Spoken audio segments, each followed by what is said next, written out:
अरे ऐसन मनोहर मंगल मूरत सुहावन सुंदर सूरत हो। ए राजा जी, ए राजा जी, ए राजा जी, ए करे तरहल हाजरूरत मूरत खूबसूरत हो। ए राजा जी, ए करे तरहल हाजरूरत मूरत खूबसूरत हो। ए राजा जी, ए करे तरहल हाजरूरत मूरत खूबसूरत हो। मैं सनी डीजे अम्बेडकर नगर वाल जनाता बबुआ जीएम होई है ना ना ना ना ना ना हिललना डीएम होई है हो।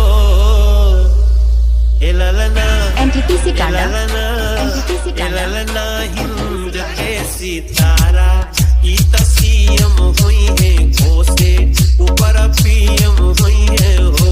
हिललना हिंद के सितारा ई सीएम होई है घोषे ऊपर पीएम होई है हो। हिललना हिंद के सितारा ई सीएम होई है घोषे ऊपर पीएम होई है हो। मैं सनी डीजे अम्बेडकर नगर वाल चांसलर यूनिवर्सिटी कांडा, के NTPC Kanda, mayor London NTPC Kanda, city के नु हो। इललना इललना इललना हो बसे करेक्टरी गवर्नमेंट के तो हीरा अपना मिट्टी के नु हो। इललना हो बसे करेक्टरी गवर्नमेंट के तो हीरा अपना मिट्टी के नु हो। इललना हो बसे करेक्टरी गवर्नमेंट के तो हीरा अपना मिट्टी के नु हो। मैं सनी डीजे अम्बेडकर नगर वाल हमार महाराज एनटीपीसी कांडा, होइए, एनटीपीसी राजा कांडा, धीराज होइए हो।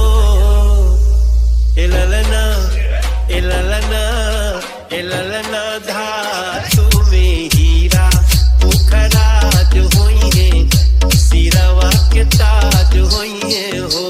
इललना धातु में हीरा पुखराज होइए सिरवा के ताज होइए हो।